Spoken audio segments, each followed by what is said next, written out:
points, statements, or beliefs expressed on the following program by the host, guests, or callers are not necessarily the opinions of FantasyXS.com, Media Group Inc. ownership, management, sponsors, or website. When it comes to South Florida sports teams, very few in the media have witnessed, lived, and covered it like the Big O. Let's start the program dedicated to your favorite South Florida teams with a passion that's unmatched. The Big O Radio Show is on. Here's the Big O. Good Monday. Welcome aboard. We are laboring for you. That's right, Sean Stanley with you, driving the program, and of course, mastering the entire platform after last night's absolutely magical performance by InterMiami, dude. I mean, that was awesome. This is a really difficult game for them to win and to go to LAFC and beat one of the best teams in the league, the defending champions, all that stuff. The crowd of a hostile place. I don't believe the Dolphins will play in a hostile place on Sunday against the Chargers because it's a stadium that won't even be dominated probably by Chargers fans.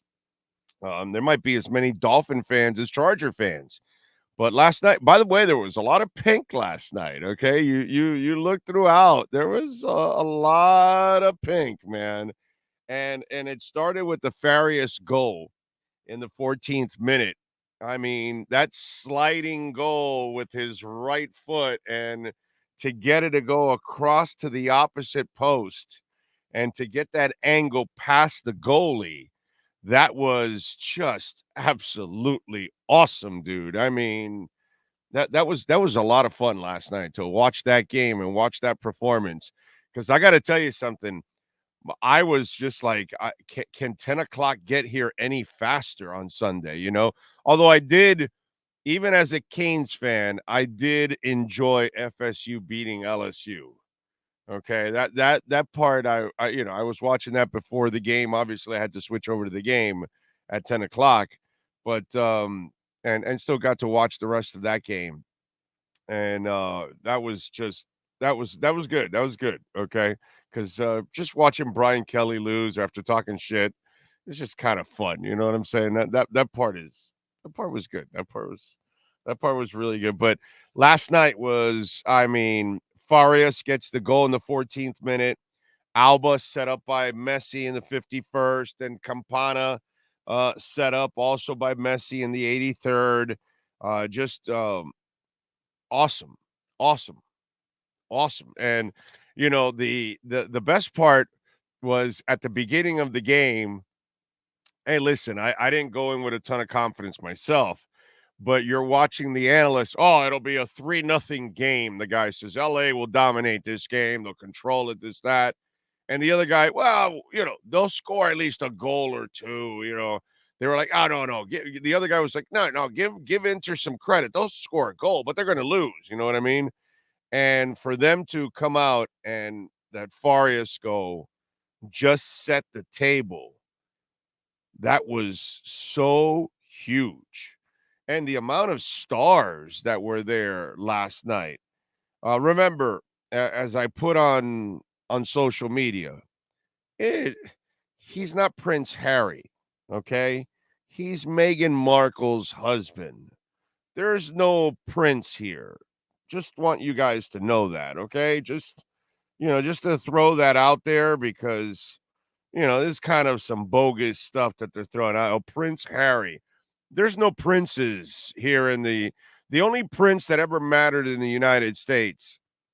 He passed away recently, born in Minnesota, Mr. Purple, that prince. That's the only prince that matters here. Okay. So somebody tell Harry that he's not a prince here. He's Meghan Markle's husband.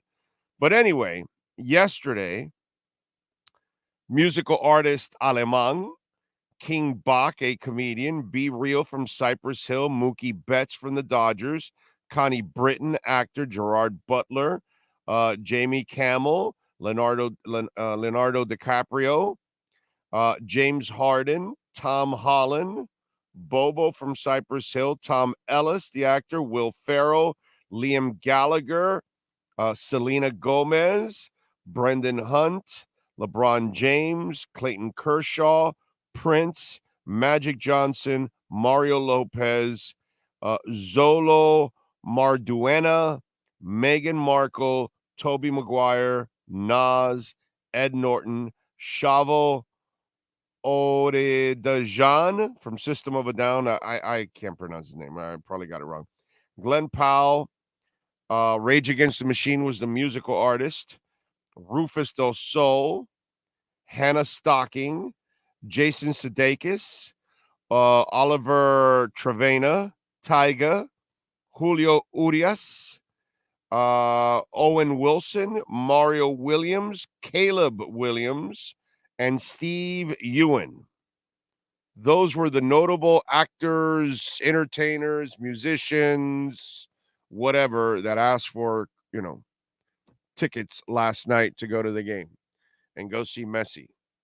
I mean, it's LA. You kind of expect we have a bunch of stars come to our game, but obviously LA would be the other one. But that's how it was last night. I mean, it was star-studded. And this is what this guy has done to this entire league. Okay? I mean, it was pretty awesome. Sean, did you see the guy that tried to rush the field to hug Messi? So that was a trip, as somebody attempted to I saw it. rush the field. So let's show you. Okay, let me make sure we got the volume down. Here we go. So here's the guy rushing onto the field. Messi's bodyguard's coming. Bam. Like, he didn't mess around.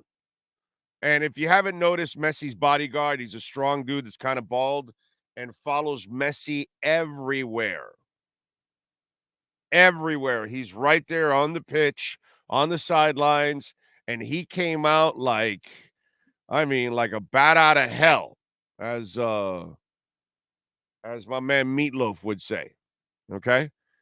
Let me play the let me play the closer clip for you. Here we are. Here's a closer clip for you of it. There you go. So this is after, when he runs and he meets him right there, and then he, grabs him and then hands him off to, see, there, he grabs him off of Messi, and then he hands him off to the security people. And then he can go back to his sideline like, yeah, I did my job. Yeah, you got to watch out. This dude will take your ass out. You watch when Messi comes off the bus, he's like right behind him, bro. He's like right there to make sure. Always around. Always he's got the electric eye in the sky. View my stare, always there. There's nothing you can do about it. Develop and expose. All right. Anyway, so beautiful game last night. I mean, what a win. They are now 8 points away from the final playoff spot. They've got 9 games to go. And this win was so important because they're going to start missing people. And so they're going to have players out all over the place. And that's going to weaken their squad. Now, other teams will also lose some of their players too, by the way. Let's not make it sound like InterMiami is the only team that's going to lose people. Others will, but these 3 points were they have scored points in every game so far, and that's really important. What they really, you could lose a couple games, but you got to win most of them. But if you're going to at least tie and not lose, then that's even better because you're still picking up points, along the way. And again, I mean, what more can you say? So you are 8 points away. You've got 9 games to go. Saturday, by the way, they're not taking on a tough team. They will be missing a couple people in that game. I don't know what Sporting KC is going to be missing. Maybe we should get later on in the week, since it is on Saturday, Sean. I think maybe we'll get one of the Sporting KC beat writers on and have a little fun and talk to the Sporting KC writer and see where KC stands. They're not a great team, by the way, overall as it is. So Inter's going to have a shot. Even with whoever they're missing, they should have a shot at winning. Again, just kind of set you up, man. 8 points away is pretty good with 9 games to go. Let's see if they can pull off what is really the near impossible to make the playoffs. If you're able to make the playoffs, that would be, pretty freaking nasty, overall. So good stuff there. Saturday, 7:30, Drive Pink Stadium, taking on Sporting KC. Now, one of the things that we like to do is our Cutter's Edge MVP of the night, because that sometimes you have somebody that stands out and you've got to give that person some love when they are an MVP, right? So let's do that. Let's go with the Cutter's Edge MVP of the night. Who's last night's MVP? For your complete landscape solutions anywhere in South Florida, there's only one MVP. CuttersEdgePro.com. Here's our CuttersEdgePro.com MVP of the night. All right, you know who I'm going to give it to? I'm going to give it to Tata Martino, because the announcers were actually saying it. If you watched the game last night, they were talking about it, because when they started the game, they had people on the bench, okay? And that part was, kind of impressive, because they left. This was a game that you're going up against a highly skilled team, a very good team, and yet you went in there and you left out some of your, weapons. You didn't start Campana. You didn't start Martinez. And if you listen to Taylor Twellman, he was very critical of that early on. And then he was very complimentary to Tata after that, right? And I thought that was pretty impressive, because you brought guys off the bench, and you would think, okay, well, we need the firepower. Let's get Campana in there. Let's get the guys in there. Let's get our best players on the pitch right away, playing the 90 minutes. Campana has been outstanding, and by the way, kudos to Campana, because I could have given him the MVP of the night. I am really impressed with him. Not his play. You and I, well, those of us that follow the team before the bandwagons got on, but those of us that follow the team, we know Campana can play. What was Campana's his problem? Is injuries. It's not his play. We all know that the kid can play, but he can't stay on the pitch, and he kept getting injured. And remember, he survived that 130-minute night also. I've been really impressed that he has been available.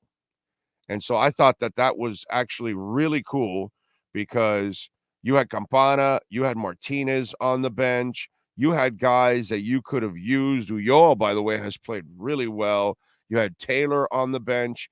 You had guys that you could use, and you brought them off the bench later on in the second half, and you didn't need them. And that's because a lot of the young guys that you started, Farias, Gomez, Kremoski, these cats were actually playing Aviles. All these cats that these young dudes that you signed, you're now using them out there. And remember that there hasn't been a ton of time for chemistry. This has kind of been on the fly, get everybody going. And I got to give Tata Martino a lot of credit, the way he has balanced his roster. And last night, that was a gutsy call to leave a lot of ammunition on the bench and not come out with it right away, because you are going up against LAFC and the team that he started, and to have Farias and Gomez and Kramaski and Aviles and all these young guys out there, I thought that was really, really cool because you're expecting Messi and Busquets and Alba, all these cats, you're expecting them to, Christoph, you're expecting them to be studs because they're veterans already. They've been at this. But these young guys were put in a really difficult situation where you had to be clutch. You had to try to get out of there with a win. And they came up. I mean, Farias with that first goal. I mean, that's crazy, dude. You know what I'm saying? That is impressive to see what Tata Martino did yesterday. And just like Cutter's Edge MVP, when Cutter's Edge Pro, when they go to your house, when William or Mike and all the guys go there and they're done, it's a masterpiece. You know what I'm saying? It's an MVP type performance. And I got to give Tata Martino, our Cutter's Edge MVP of the night.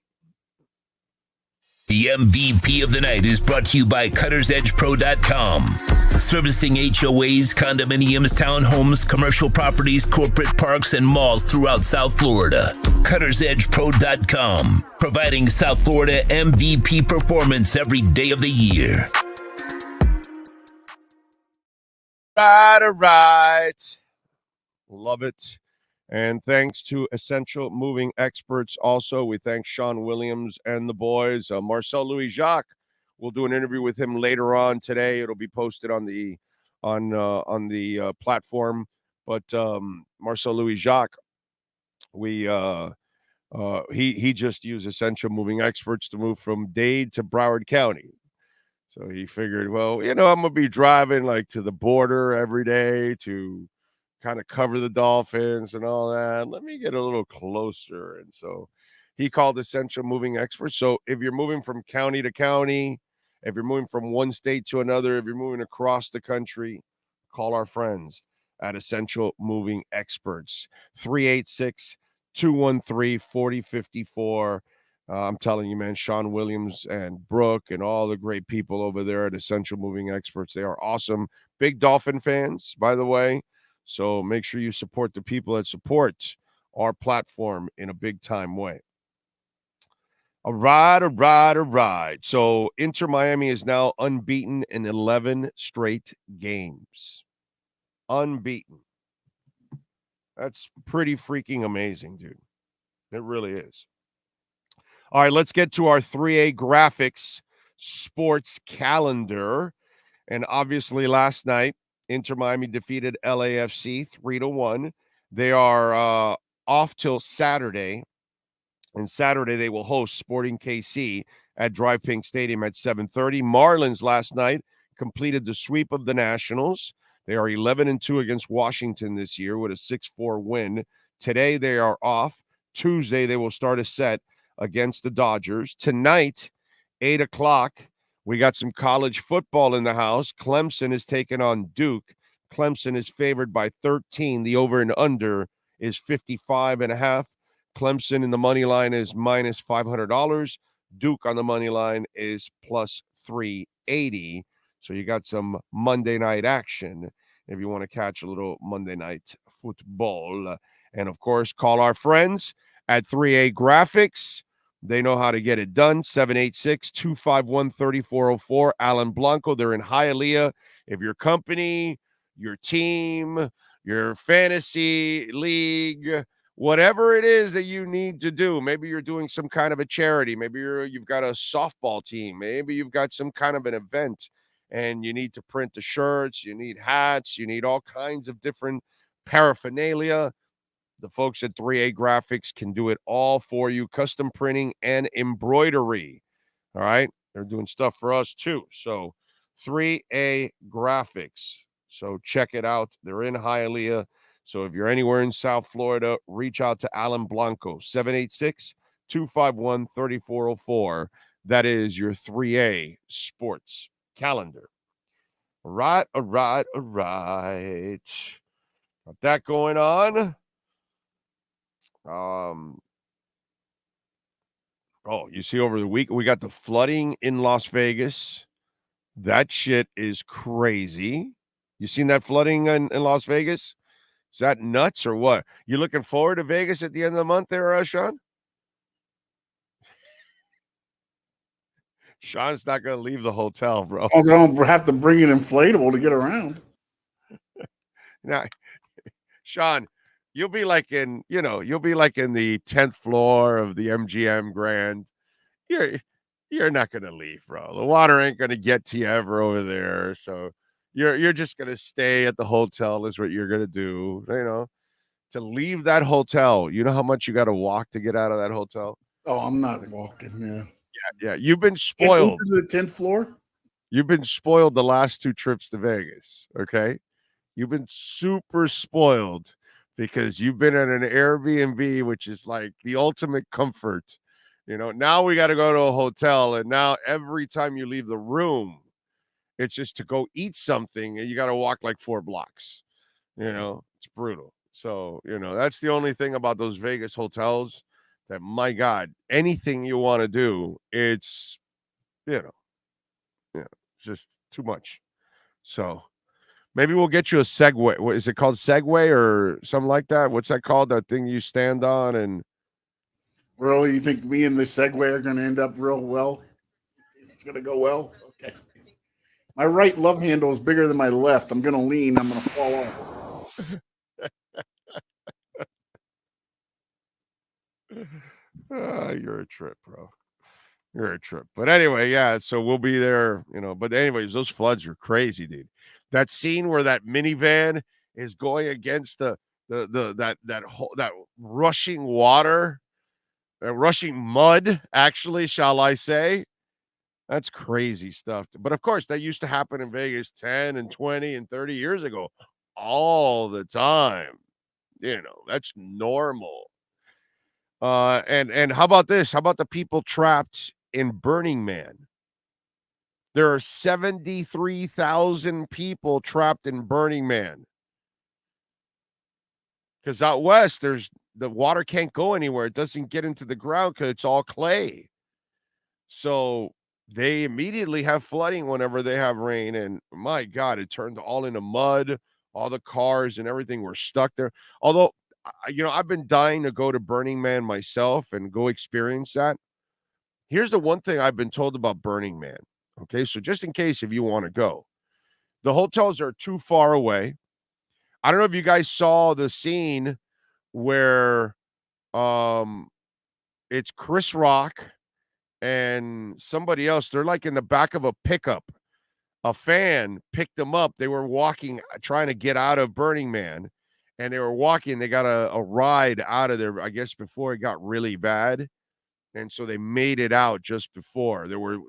I saw this story of this guy that had to like hike in the mud for a couple of miles until he got to the street, and then he hitched hike, back to civilization.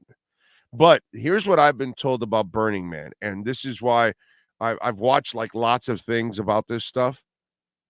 If you go to Burning Man, okay, now you know about the rain, and if because this has never happened at Burning Man for years and years and years. They've never had to deal with anything like this. So now you know that this could happen, right? And you could be trapped there because the mud will not allow the cars to leave. I've been told that you can go in cars and all that kind of stuff. And if you want to go and set up a tent, you can do that too. If you want to kind of live hippie style, if you want, because a lot of people do that. But look at where they're at now with all that mud and everything going on. That shit is disgusting. And then if you want to drive out of Burning Man every day to go to the hotels that are pretty nearby, it's still a drive. Those hotels fill up super quickly. So it's hard to even get a hotel. Plus, would you be able to get to the hotel now? No. So I've been told, and the way I would go to Burning Man is you got to rent a Winnebago. That's the only way to go. Full out. You have to go all out. You have to go with a Winnebago where you got your own shower and everything, because every day you're going to be full of dirt. Walking around, all the dirt. You're in the desert. And dirt's flying around constantly. So you're going to have, you remember when you were a kid and you would go play outside, and then you'd have rings of dirt in your neck and everything and all that kind of stuff, right? And you know how you would shower, right? And when you come out of the shower, your mom checks you, and she knows where you normally collect rings of dirt, right? So she's checking all over, making sure you washed right. Remember that? So you're going to end up with those rings of dirt. You're going to feel like you're a kid again, okay? After playing football in the mud and the street and all that kind of stuff, and you come home and you got rings of dirt all over the place, right? So what are you going to do at night? You're going to go into a tent? And then what? Just brush off the sand and get ready for the next day? Hells to the no, dude. Are you kidding me? You get into your Winnebago where you got a living room and a shower and AC and all that kind of shit, bro. That's how you do it. Okay? That's how you do it. That's the only way to go to Burning Man. If you go to Burning Man any other way, it is a huge mistake by you. Just want you to know. Okay? So that's what I saw when I watched the film of all these people stuck there. I'm like, I mean, you're living like a hippie, bro. What do you think this is? Woodstock or something? Come on, man. You know, you got to do better than that. So 73,000. That's a lot of people stuck and trapped there. Crazy. Marlins last night, they defeat the Nationals 6-4. They sweep the Nationals. They've gone 11-2 against the Nationals this year. I mean, the Nationals have saved their ass. That's the only reason they're in this wild card race. At least they're in the wild card race. Arrays hit another home run yesterday, his sixth. I didn't expect him to hit 6 home runs this year. He's up to 356, by the way, going 2 of 4 last night, including the dinger in the first inning off Josiah. I got it. Listen, man, I give Schumacher a ton of credit.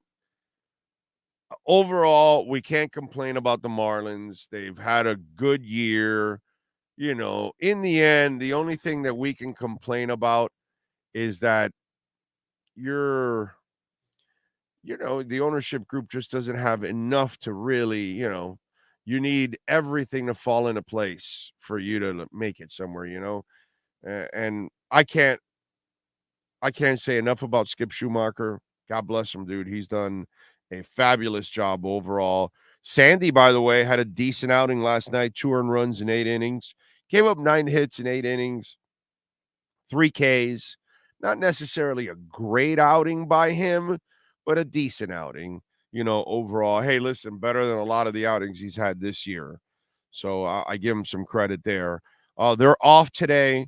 Tuesday, they'll take on the Dodgers. Now, here's the thing about the Marlins. They're stretch run now. It's going to come down to a couple of series to see, and then they've got to hope that everything else kind of works their way. They got to leap over a couple of teams to get to that 3rd spot. But they've got the Dodgers now, which is going to be a bitch. They got Philadelphia, which is going to be a bitch. They've got Milwaukee, that's going to be a bitch. They've got Atlanta, that's going to be a bitch. So in those next 4 series that they've got coming, these are going to be really tough. And they've got to find a way to maybe go 500. And then they've got the Mets. So the Mets, you got a shot at winning that series because the Mets have pretty much given up on the season. Then you've got Milwaukee again, which is going to be tough. But then you've got the Mets and Pittsburgh to end the year. So 3 of your series, 2 against the Mets, 1 against the Pirates. Those are going to be the ones that you need to take it. I mean, you got to win most of those games. It's the question, how good are you against the Dodgers, the Phillies, Milwaukee twice, and Atlanta? That's going to answer if you're still in the race. But if you're getting swept or losing most of those series, your season is over, unfortunately. But I will say this, hey, man, you know what? They stayed at least relevant for the race all the way through September, and I got to give them credit for that. I mean, the Mets are 63-79, and so are the Pittsburgh Pirates. Their seasons are done. You're going to have opportunities to win games there. What do you do against the Dodgers? What do you do against Philadelphia? What do you do against Atlanta? And what do you do in your 2 series against Milwaukee? Those are going to be the tough ones. Those will determine what you do if you even have a shot, at the playoffs. So let's hope so. What else do we have going on in the world of sports? So, I thought Brian Kelly was going to beat the crap out of FSU. Isn't that what was going to happen? I mean, Brian Kelly was talking all that smack, and now he's been kind of I don't know. He's got egg on his face. He looks like a moron. It's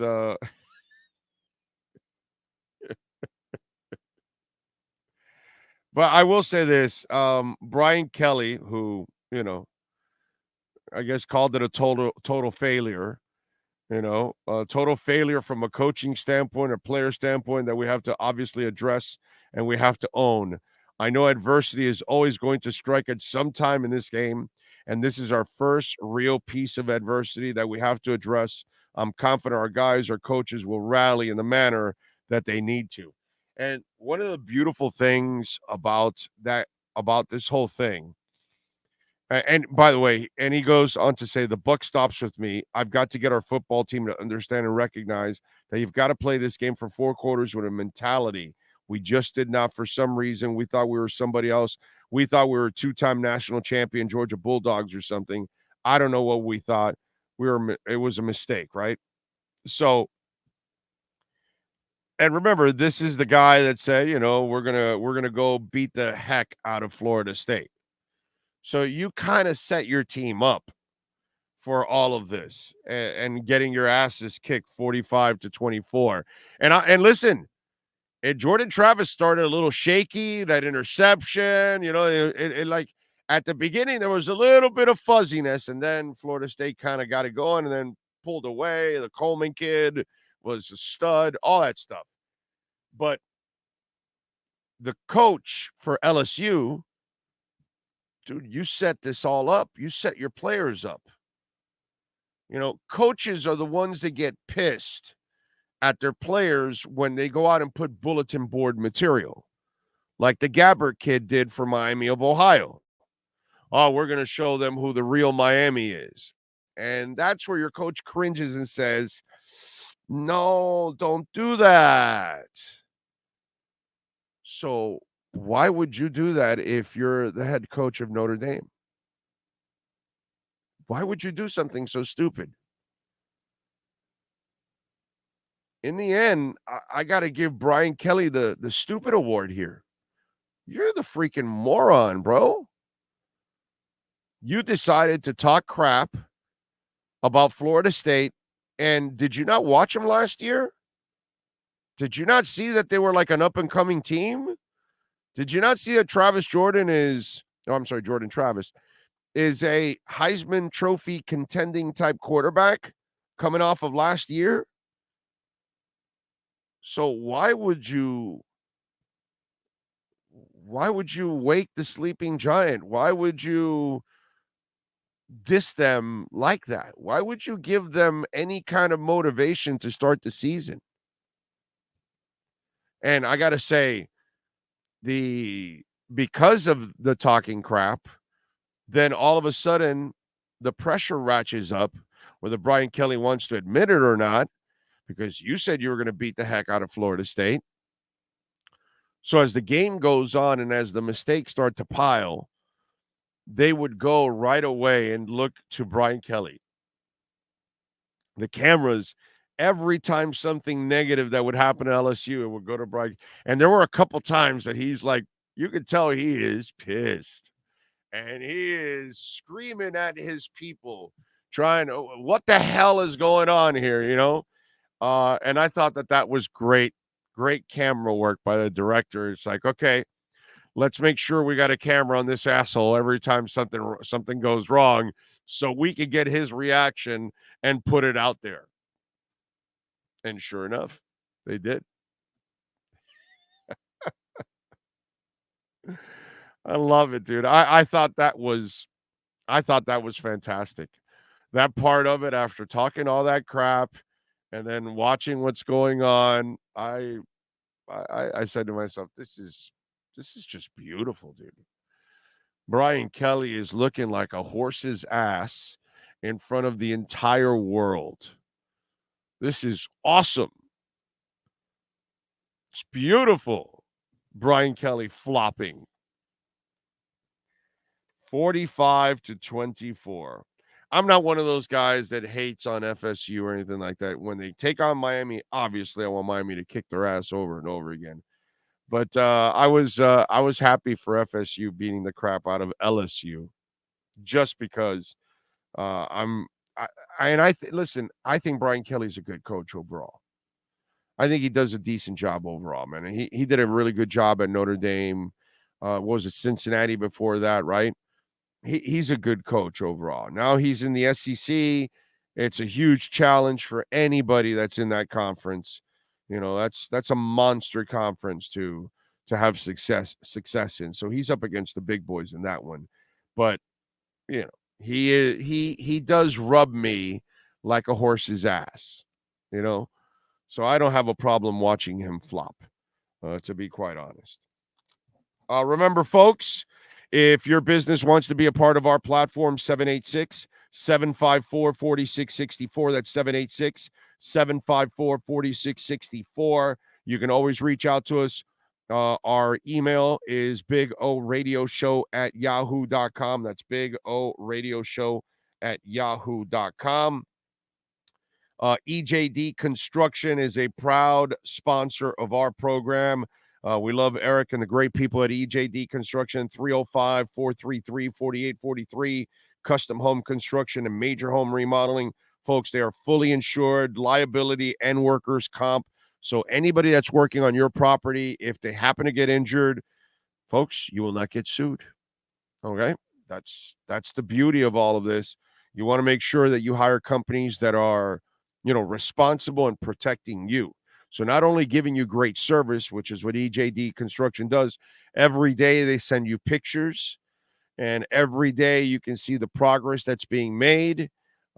They are really, we're talking about a modern construction company. Heck, they can even do an NFT when they're done of the work that they did for you. So if you want to remodel that home, if you want to add an efficiency, build out an Airbnb, whatever it is that you're trying to do, folks, add a balcony, which we had a listener is adding a balcony. We had a listener, I've told you before, added an observation deck at the top of their house, which is pretty cool.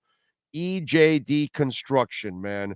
Custom home construction, major home remodeling, 305-433-4843.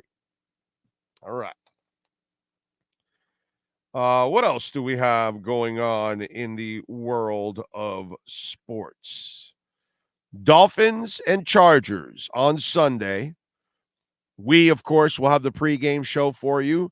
We will be on 2 hours before kickoff, and we will be on the postgame show also, wrapping up the game. We'll have the reaction from the coach, from Tua, any of the players. So we'll get you any of the reaction from them. If there's anything earth-shattering, we'll have insiders in the locker rooms checking in with us when they get out of the locker rooms with the latest on the Dolphins, like we have for you. Any kind of breaking news, we will forward that to you. We will have all of that. And we may have some news for you. We may be, have a home for the games. We are hoping to finalize something. Prayers. Let's see. We've talked to several people. Hopefully somebody will step up and be a home for our games. We do have this is our title sponsor right here, EJD Construction, of course. Eric and the great people at EJD Construction are the title sponsors for the post-game show, but we're trying to find a home for it, and hopefully we can do it on the road with you guys at a bar. I know we can get a bunch of you out there. We'll have prizes and giveaways and all kinds of stuff. Man, really looking forward to it. Let's hope that we can get this thing on the road. Now, I do want to walk you off the ledge because I've kind of told you about this already the last week or two. And I know that some of you out there, you're worried about the offensive line. And you're worried about the left guard and the right tackle. Although Isaiah Wynn may have settled it down at left guard, and maybe, just maybe, who knows, right tackle could be settled. I don't know. We'll see. We'll see if somehow he turns the corner here and can start Austin Jackson, the light goes on, then you can feel a little better. You feel good about right guard. You feel good enough about center. I know the snapping, but again, last year, kind of the same crap. He had a couple bad snaps, and then when the season rolled around, that wasn't really a problem. So I'm hoping that's kind of the same thing this year. And then left tackle, as long as Tehran is on the field, you're all right. But I told you this a couple times already. The Dolphins may have the best offensive line in the division. And so you look at the Jets, for example. Let me give you an example. The Jets, they have all kinds of issues on their line. And they have an older quarterback also that does not move around like he used to. So Tony Pauline, okay, for Sportskeeda, which I had no idea that he was at Sportskeeda. Tony Pauline's got like 8 jobs. I'm used to him being on the Draft Network one. But anyways, apparently they might be willing to trade their depth from their defensive line later this year to help address their weakness on the offensive line. Okay. Now they've got Dwayne Brown coming back to play now, and he's 38 years old. All right. Just turned 38 on August 30th. And you're talking about a guy that's had, over 14,000 snaps. And a lot of them they're wondering if they can actually, play. And so since training camp, New York's O-line has been the biggest area of concern heading into the regular season. Mekhi Becton locked down the starting job at right tackle. Expectations inside the Jets organization are still reportedly low. That's why they say trading from a position of strength makes so much sense for New York. Not only do the Jets have one of the best defensive lines in the NFL, they have one of the deepest fronts. Solomon Thomas, Will McDonald IV, and Jermaine Johnson and Quentin Jefferson could start for multiple NFL teams, and there are several clubs who would love to add more quality disruptors at the line of scrimmage. For now, nothing is imminent. The Jets will use the first month of the season to evaluate their offensive linemen, determining if upgrade is needed or the group will improve in over time. So, first of all, unless you reach out to a team, and I don't think it'll be in the first month, it has to be closer towards the trading deadline, and it has to be a team that now is mathematically out of the playoffs, and they have a good lineman that might be up for a contract, and they don't think they're going to end up signing him because maybe they want to go into a rebuild or something like that. That's like the scenario that you're looking for. But the reason why I read that story is I've told you, and I've had some fun with this. I'm going to Aaron Rodgers this year for me is Calf Rodgers. Okay? I grew up with Buck Rodgers of the 25th century. Well, here is Calf Rodgers now. And he's got already a bad calf. He already injured the good calf. So now he's got 2 calves that aren't necessarily at 100. And you're going to be running for your life. I kind of like this, for it to be kind of imploding for the Jets, to be quite honest. And I think when they play the Dolphins, I cannot wait, to be quite honest. Yeah, because I think the Dolphins are going to get after this, and they are going to have some fun. But it kind of shows you that offensive line issues are everywhere in the league. And for those of you out there that are, you're you're at a point where you're really complaining so much about the O-line with Miami. Miami's O-line situation may not be as bad as a bunch of other ones around the league. That's how crazy. And I'm not telling you that Miami's O-line situation is great or phenomenal or anything like that. I'm not telling you, hey, man, they've got the 70s line. No, I'm not telling you that, dude, okay? But I'm just telling you that as bad as you might think Miami's situation is, there might be some other ones that are actually worse. And that's scary to think, to be quite honest. And there's the Jets, hoping for an upgrade, trying to trade for one, which I don't think they'll be able to do, to be quite honest. That's something that I just don't think they'll be able to end up doing, is trading for that. What else do we have going on in the world of sports? Let's stay in the division. And I thought this was kind of funny. And again, this is all how shall I say, um relevant to what it is if you look at it that way, which to me, I don't necessarily look at it that way, but it's kind of funny. So the Patriots, they ended up cutting their only backup quarterback in Bailey Zappy. And apparently the QB felt blindsided by Belichick's move, right? So he gets released, and the word I got from somebody in Zappy's camp was blindsided. We were as blindsided as you were. So we're talking about Bailey Zappy here. And I want you to know that it shows, okay, after all of these Super Bowls and everything that went on with Tom Brady, Patriots fans didn't learn a goddamn thing. And they're just as stupid as they've ever been.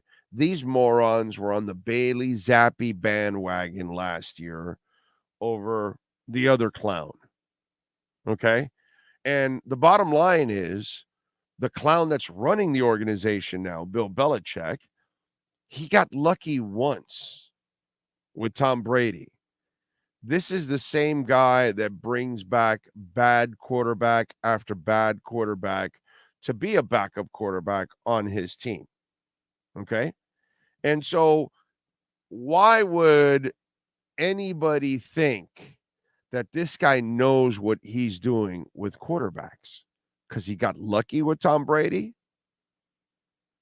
You know, what's really, he's the guy that tried Matt Patricia as an offensive coordinator last year. The problem with Bill Belichick is he believes his own print now. And I'm going the other way completely with Belichick. He's a great defensive mind. He's not a great offensive mind. Never has been, can't find a receiver, can't find a quarterback either. He got purely lucky with Tom Brady. That's it. Mac Jones ain't shit. Bailey Zappy ain't shit.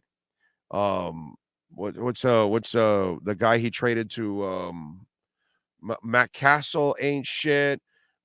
Bishop ain't shit. It goes on and on and on. What Brian Hoyer, that terrible quarterback that he constantly brings back. I mean, this guy doesn't know shit about offense. Let's get that shit straight already. He needed Scarnecchia to manage the offensive line. He needed Tom Brady to manage the offense, but he does not know squat about offense.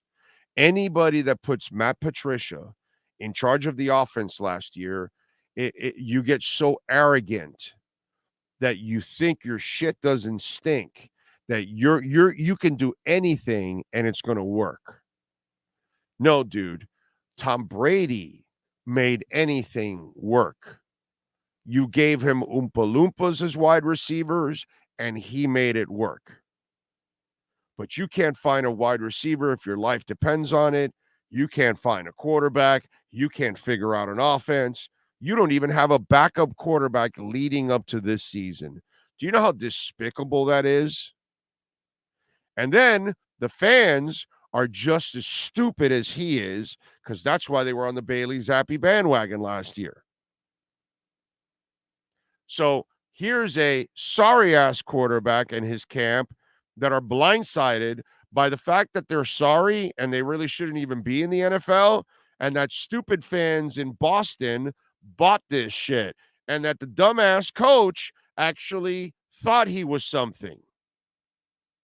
And now you cut him. I mean, you can't go from almost starting to cutting within a year. You can't. It just doesn't fly. It shows that your talent evaluation is so whack. It's not even funny. The Patriots are done. Bill Belichick is done. He is no longer anything anymore because he doesn't have Tom Brady. So as long as he can keep a defense and run the ball, maybe he'll stay in some games because he's definitely a great defensive mind.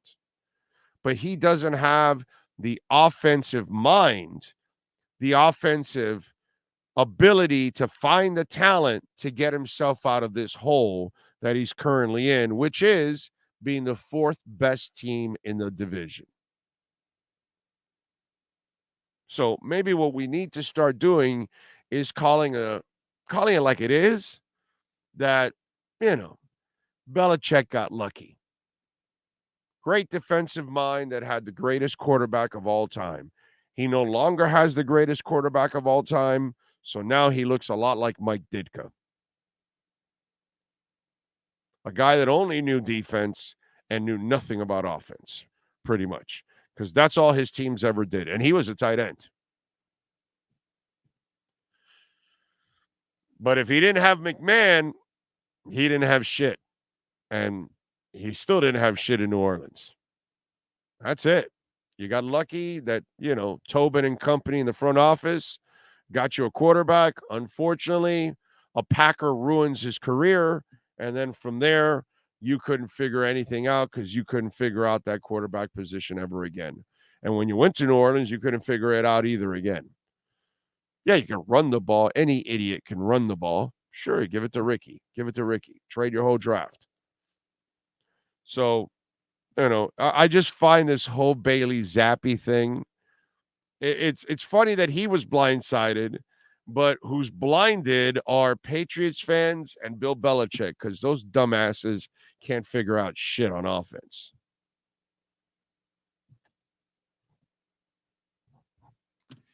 Anyway, what can I tell you, folks, right? It is what it is. So, Equalizer kicked ass over the weekend, huh? Anybody watch Equalizer?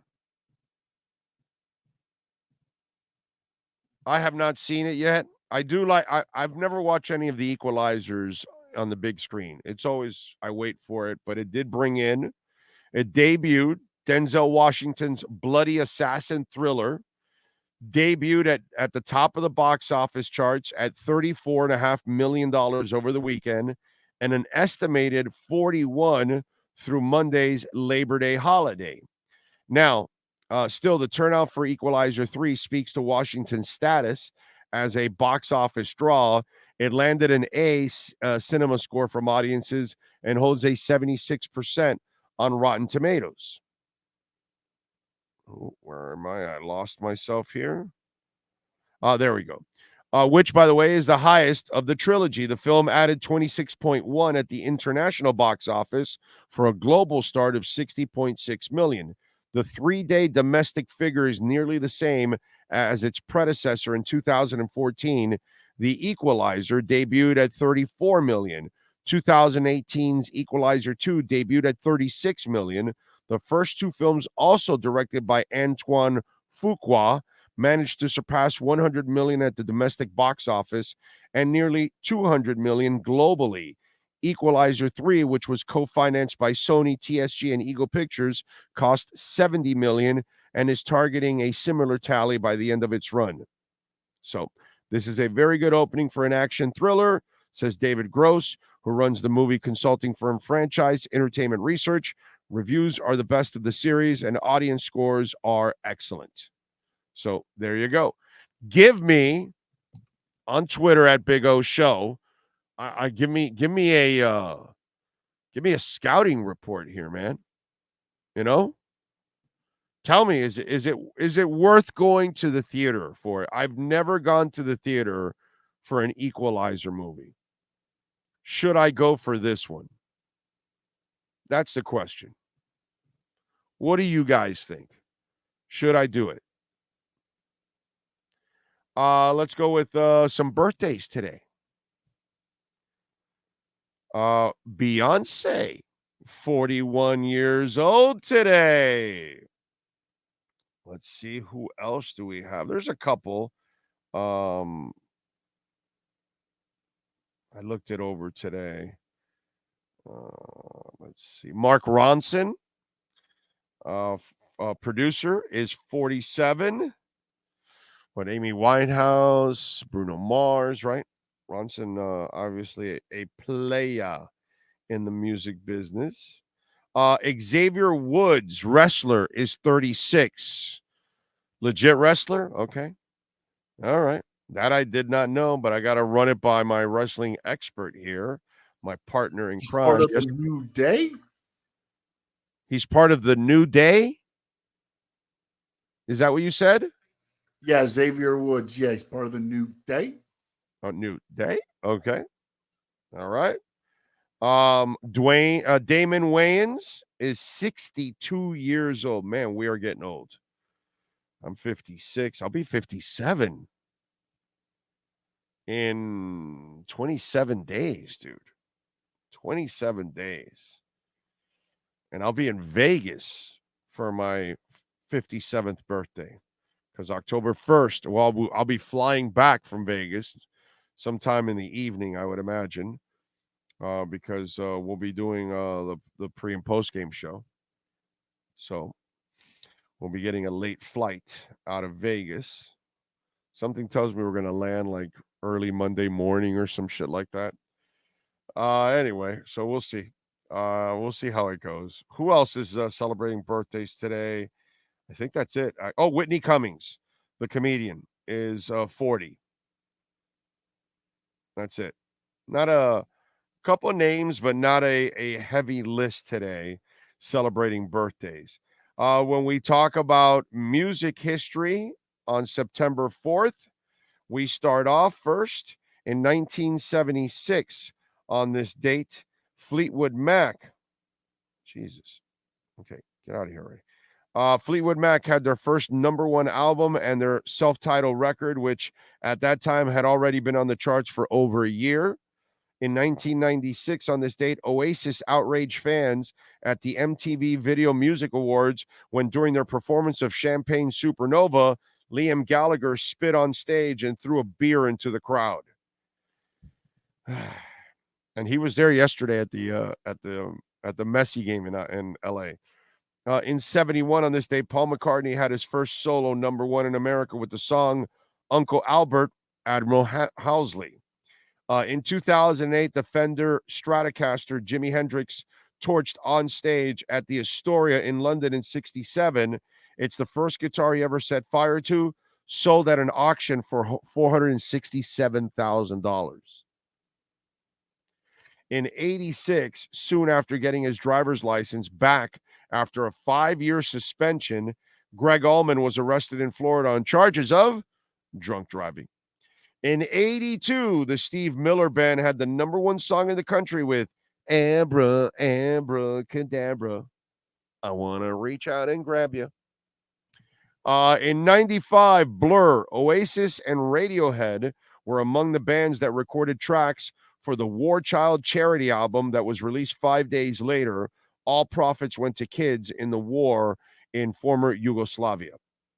In 97, on this date, after performing at the MTV Music Awards pre-show in New York Foo Fighters guitarist Pat Smear publicly announced he was leaving the band and introduced Franz Stahl as his replacement. There you go. That's what happened today in music history. You know what also happened in entertainment that threw me? Now, it threw me for a loop several weeks back or a couple of months. No, it's a couple of months back when I first found out, which I had no idea. It threw me completely for a loop. I was like, whoa, really? I had no idea. And so now they got married. Ginny Buss, the controlling owner of the Lakers, isn't just a woman at the helm of the world's most famous and storied basketball franchise. She's also has a high-profile one. The Lakers had a reputation of being glitz and glamour Hollywood team, whether one wants to argue it accurate or not, which has allowed Buss to enter into some famous relationships. Years ago, she dated Phil Jackson when he was coaching the team. At one point, the two were reportedly engaged, but they later broke off the relationship. About a year ago, Buss acknowledged that she has hooked up with comedian Jay Moore. And in December of 2022, the two got engaged. On Sunday, they officially got married. Sources with direct knowledge tell us that Lakers owner got hitched to comedian Jay Moore Sunday during a small, intimate ceremony in Malibu where about 20 close friends and family members in attendance, and the bride and groom looking happy as can be. Moore, 53, has a number of roles in film and television, including the Jeff Foxworthy Show, Saturday Night Live, Jerry Maguire, Last Comic Standing. He was previously married to actress Nikki Cox. Isn't Nikki Cox the same one that was with John Cena? It wasn't Nikki Cox? Isn't it like the same name? It was Nikki Bella. Oh, Nikki but Bella. But that was her wrestling name. I can't remember. I think it's Nikki. They go by their real name now. I forgot what it is, but it was the Bella twins Bella twins, right? And then he was going to marry her, right? And then she backed out of the marriage, right? Backed out of the wedding, right? They did it at WrestleMania in the ring. He proposed to her, and then I'm not sure what. I think she wanted a family. He didn't, and I think it started from there. And yeah, then it all. Okay. Yeah, that'll bring you. Yeah, you might, folks. Yeah, you might want to clear that up. Just saying. I've never understood that. You're in a relationship, you get married, and then you find out the other one doesn't want to have kids? Like, you never had that conversation? Huh? Like, you never talked about the future and things you'd like to do, and like my wife and I get it. My wife and I are kind of like, we're like so old school because we dated for 6.5 years before we got married. You know, that might be longer than the average person before they get married, you know, but normally you stay with somebody for a while before you get married. So you get to know them. You know what I'm saying? And obviously in that conversation, my wife and I talked about having kids. You might want to have that conversation before you get married. So, you don't want to have kids. Oh, now you know not to maybe waste your time and continue in the relationship. Or then you decide, okay, I love this person so much that, okay, I respect that. You know what? I'll pass up on having kids. You know, whatever. You can then decide that. But those are the kind of conversations you got to have before you get married, dude. That's weird.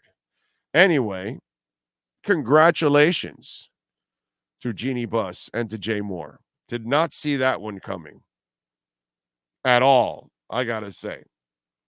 You know?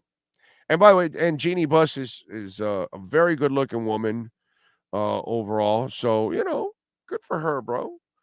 Wants to be happy. I mean, listen, man, it's not fun. I can't imagine it's fun. Although some people like being alone. So it doesn't matter to them. Some people don't mind being single. You know what I mean? But I think most of us would like to find somebody to settle down with, somebody you can get along with and hang out with and share time and fight through the good and the bad, you know?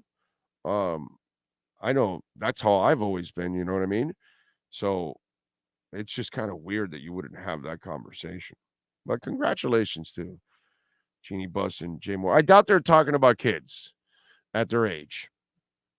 I think if well, I don't know. Jeannie Buss doesn't have any kids, so doubt she's gonna have any at this point. But I think Jay Moore already has kids. I know that from his previous marriage. Interesting. Did not see that one coming, dude, at all. I gotta say. What else do we have going on in the world of sports? Obviously, congratulations. We have an entire post-game show dedicated to it, so you can go check it out. Obviously defeating Miami of Ohio 38-3. They are 5-point dogs versus Texas A&M on Saturday. All right. So Miami will get an opportunity to prove to people that they are for real. Okay. Not necessarily a national championship or anything like that, but if you say you could get back onto the national stage, this is how you do it right here. A team that's better than you, a team that's deeper than you right now, and should beat you. You go out there and take care of business. Look what Colorado did. A lot of people, not me, but a lot of people did not believe in Colorado or Deion Sanders. And this was their opportunity this past weekend to send the message, hey, do you believe? You know what I'm saying? Although I'll tell you this, Mario won't do what Deion did. And Deion going after Ed Werder, do you believe, and all that. I get it. It's great. It's great drama and stage for Deion, right? And it's great pub for him. And then his fan base and people can get behind it and all that and get motivated. But it's really not a reporter's position to believe or not believe, to be quite honest. You know what I mean? They can have an opinion.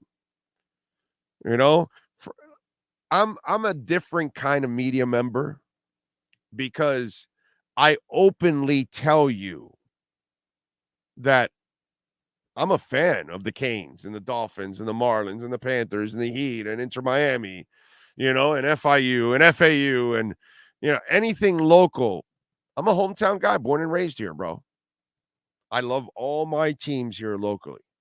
I root for all of my teams here, first and foremost, over anything and everything. And I will openly tell you that. Is it going to stop me from telling you that this person screwed up or that person screwed up or what? Not at all. Not at all. If the Dolphins aren't getting it done, I'll tell you. As much as I got nothing but love for the Moss brothers and InterMiami, my job is to say, yo, they screwed up here, they screwed up there, they did this right, they did this right. That's the way it goes. As much as I love the Dolphins, doesn't matter to me. If Joe Philbin's not a good hire, I'm going to tell you he's not a good hire. Just the way it goes. I don't care. That part I don't care. But most reporters are not really rooting for any team whatsoever.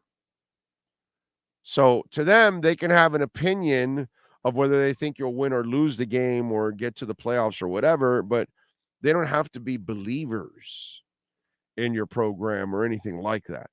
So, I get it. It's great. It's great stage, great drama for Deion to call out people since, obviously people have gone after him. And he needs that personally for him. I get it. But going after Ed Werder doesn't really create anything that, is beneficial to him overall, because Ed Werder doesn't have to believe.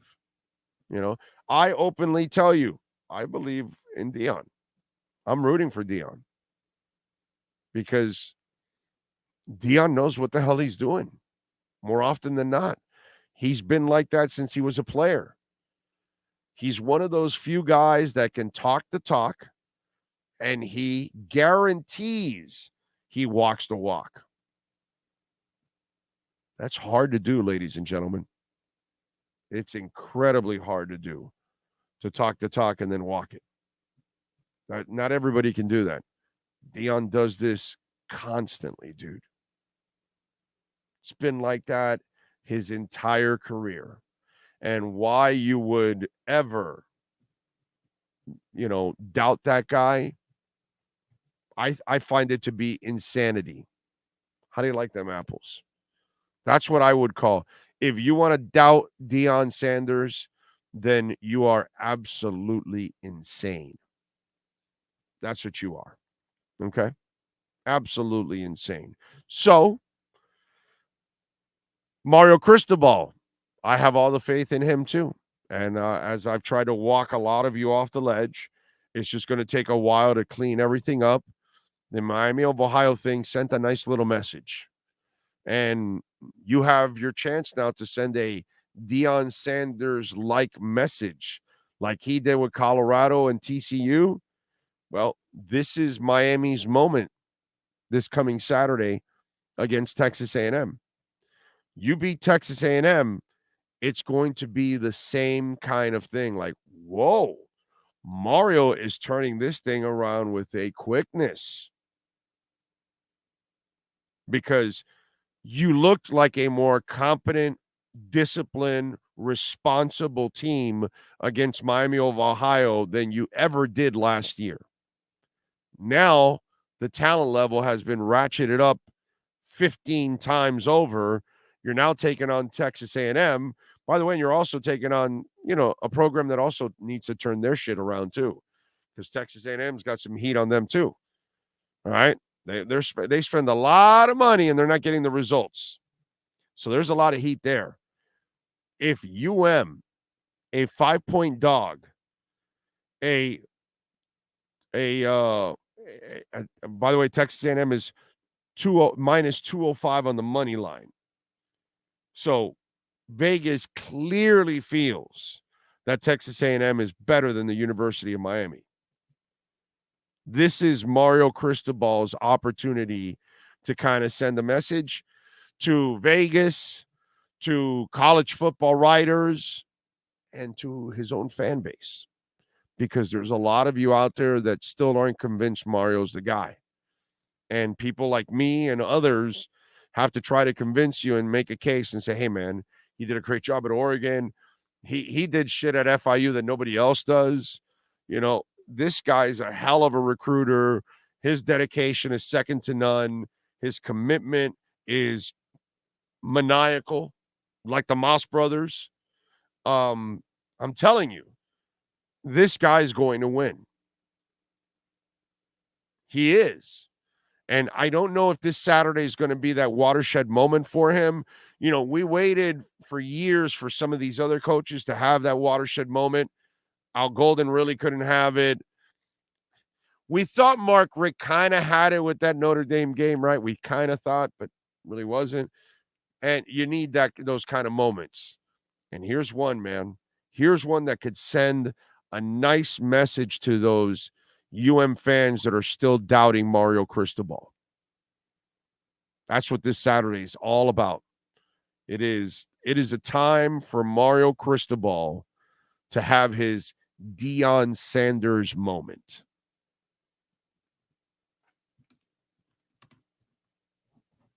We shall see. By the way, our friends at Caneswear, go check them out, baby. 2655 South University Drive, literally right next to Las Spadas. God, I feel like having a Las Spadas sub right now. Oh, man. Well, what is it about that, Sean? You just say the word La Spada and you get hungry. It's amazing. It's like walking into Canes where you just see everything with the Canes logo on and say, I want that. I want that chair.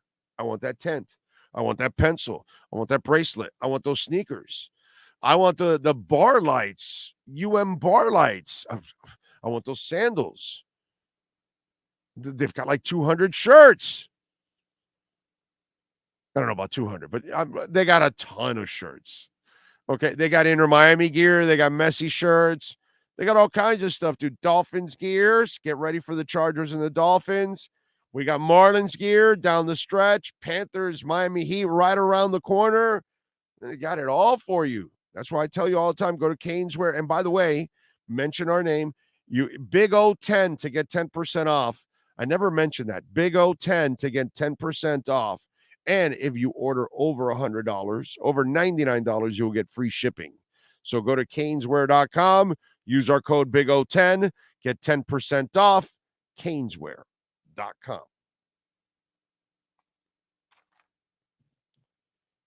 All right.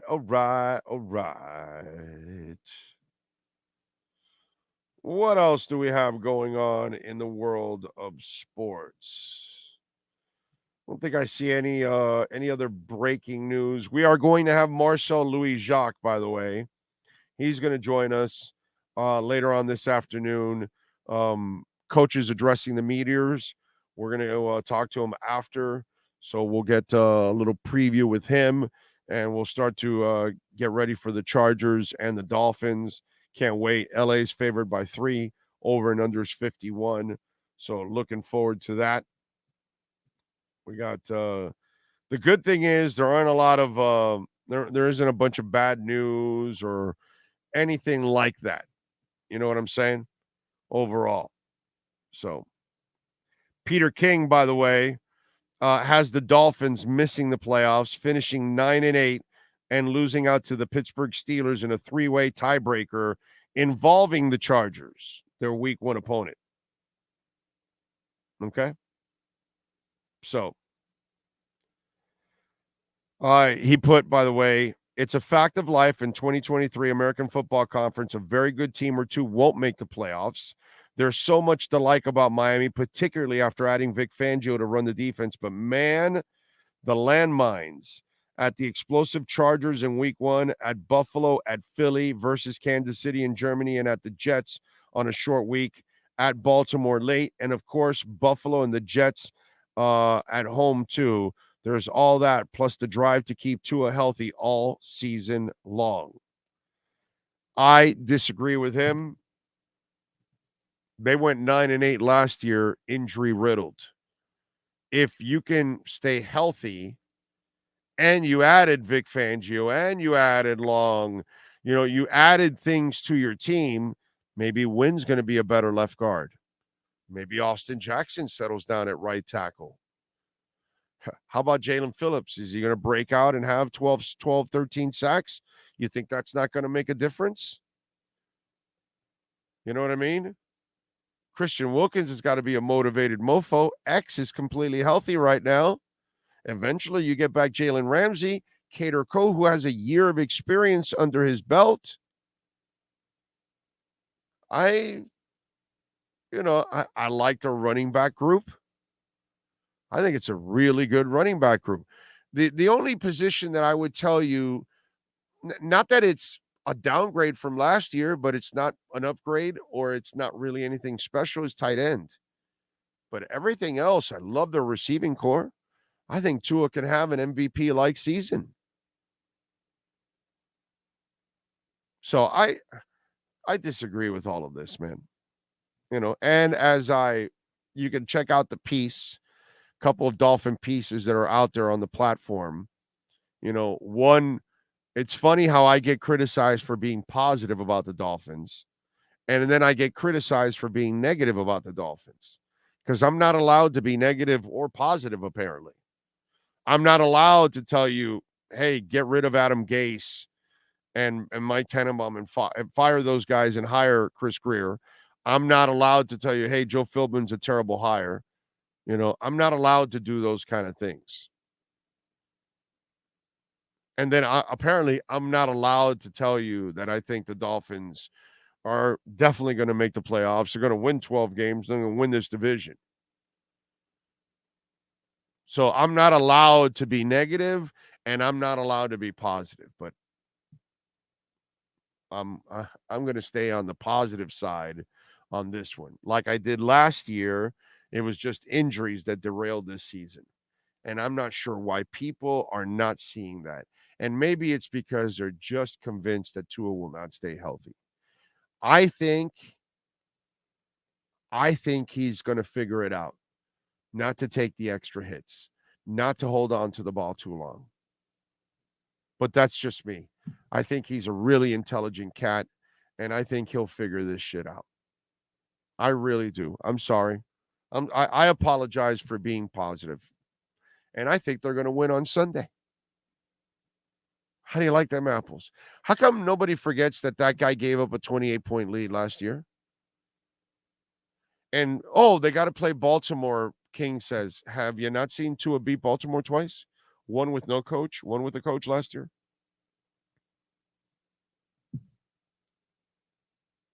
It's like you tell me, no, but they got to play the Patriots. Tua owns the Patriots. He owns Belichick. He wins with a shitty coach and a shitty team and with a good team and a good coach.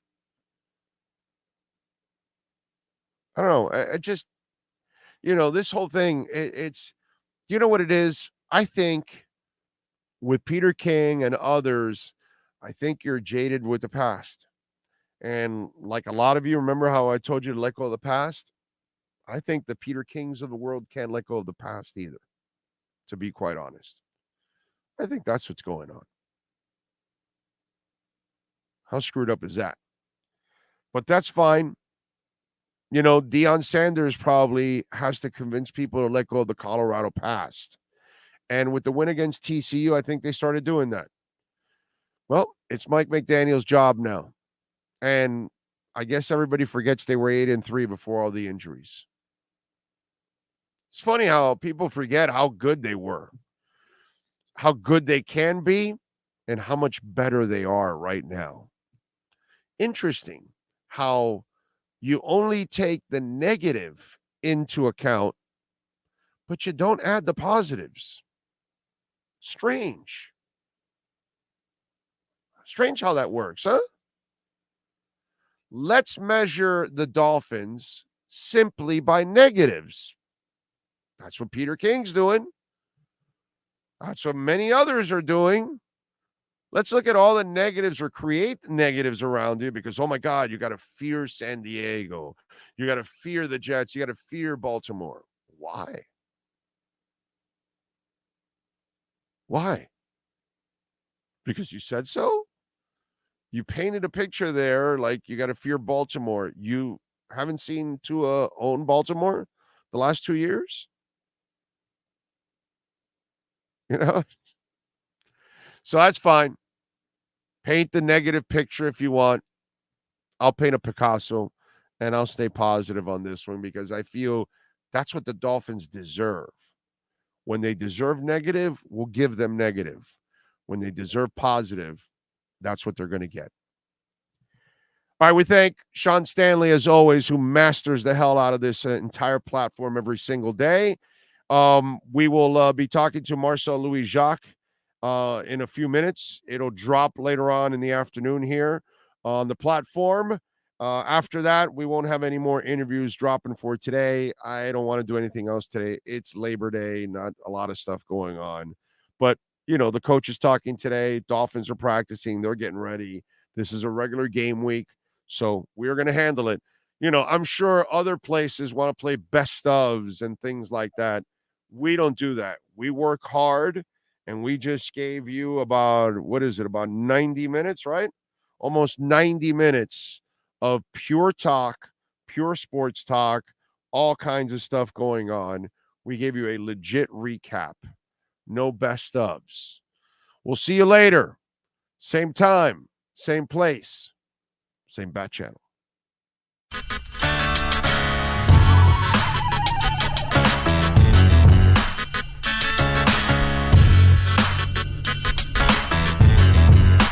This is the Big O Show. This is the Big O Show.